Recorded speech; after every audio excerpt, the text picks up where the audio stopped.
गायपालन देशी परवडते का संकरित गायपालन परवडते यावर आपण डिस्कस करू आणि याचं कॅल्क्युलेशन करून हे करू. जर आता आपण देशी गाय घ्यायचं म्हटलं तर 1 लाखामध्ये आपण 5 देशी गाई घेऊ शकतो, सहजपणे मिळतात. म्हणजे ते डांगी असेल, खिलार असेल, देवणी असेल, गीर असेल, अनेक प्रकारच्या. आणि आता जर आपण यांचा विचार केला 2 लिटर 3 लिटर एका टायमाला चाऱ्यानुसार नियोजनानुसार मुक्त संचार पद्धतीने देतात माळसाचा चारा खाऊन. आणि आपण जर त्या गाई घेतलो, संकरित गाईची किंमत 80,000 60,000 1 लाख तिच्या क्वालिटी बघून ह्याच्याप्रमाणे असते. तर त्या एका गाईच्या किमतीमध्ये आपल्याला जवळपास त्या दिवशी 5 गाई येतात आणि शेड 5 ते 10,000 रुपयाचं किंवा आपण साधा जर छप्पर कोटा जरी केलो तरी याच्यावर चालतं. त्याला जेवढं जास्त हे करायची गरज नाही, लक्ष खर्च त्याच्यामुळे.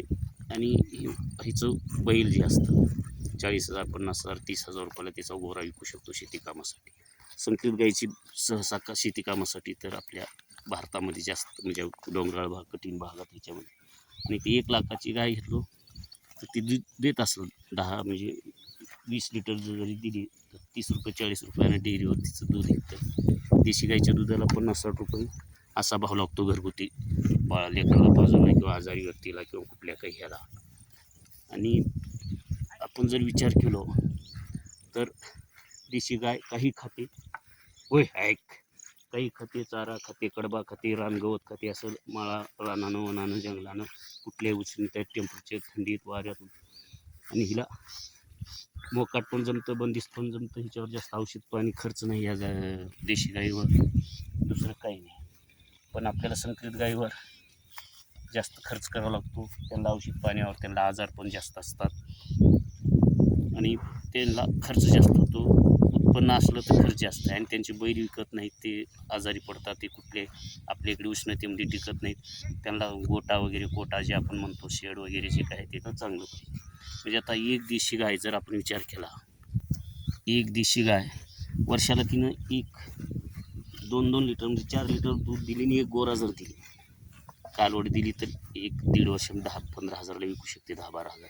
आणि गोरा दिला तर दूध तिचं 1-1 लिटर 2 लिटर पकडलं 100 रुपयाचं दूध पकडलं आपण आणि ती 7-8 महिने देते. म्हणजे 8 ते 2-2.5 लिटर दूध सहजपणे आपण तिचं पकडू गोरा दिल्यामुळं. जास्त आपण नाही जरी काढलो तरी तिचे दुधाचे पैसे आणि गोरा जर 40,000 रुपये सहजपणे विकतो तिच्या शेती कामासाठी किंवा ह्याच्यासाठी शेती कामासाठी जास्त विकला जातो. तर ते 40,000 आणि दुधाचे म्हणजे 1 लाख रुपये ही गाय सहजपणे आपल्याला कमवून देते. आणि त्या गाई तर 5 गाई येतात आपल्याला.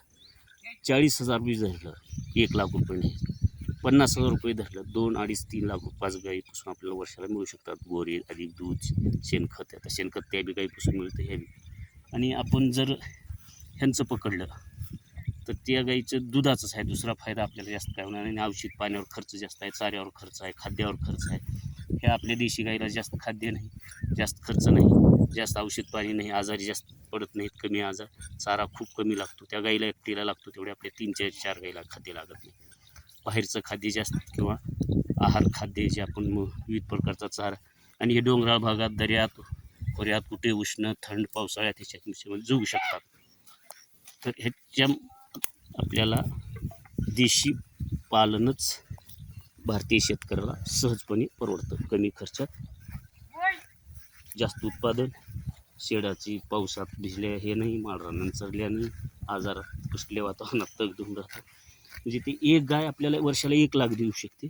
आणि 1 लाखामध्ये हे 5 गाय येतात तरी 50,000 जरी गाई प्रमाण धरलींचं दूध आणि गोरं वासरू कारवड 5 गायींनी 5 बी कारवडी दिल्या तर 50,000च्या कारवडी होतात आणि सहज 1-1.5 लाखच त्यांचं दूध होतं. त्यामुळं आपल्याला हेच माझ्या मते तर देशी गाय पालनच परवडतं. देशी गाय पालनाचं अनेक फायदे आपल्या शेतीसाठी सुद्धा, सेंद्रिय शेती किंवा आरोग्यासाठी गायचं दूध हे वगैरे असं मुक्त असं चढतात वाऱ्यात कुठल्याही वातावरणात हे राहतात. तर आपण कॅल्क्युलेशन केलं तर 1 लाखामध्ये ही 5 गाई येतात आणि ती गाय 1 लाखात एकटी येते. तिनं आपल्याला 1 लाख बी दिले तर पोटणीचे 3-4 लाख 2-2.5 लाख सहजपणे होतात. तर देशी गाय पालन आणि संकरित गाय पालनाचा आपण एक कॅल्क्युलेशन एक अंदाज घेतलो कोणता परवडतो. तर पुढच्या व्हिडिओमध्ये आपण शेळीपालन, म्हैसपालन, देशी गायपालन असं याच्यावर बी व्हिडिओ बनवून आणि त्यांचं कॅल्क्युलेशनबद्दल ह्याच्याबद्दल आपण चर्चा करू. व्हिडिओ आवडला शेअर करा, चॅनलला सबस्क्राईब करा अशाच नवीन नवीन माहितीसाठी.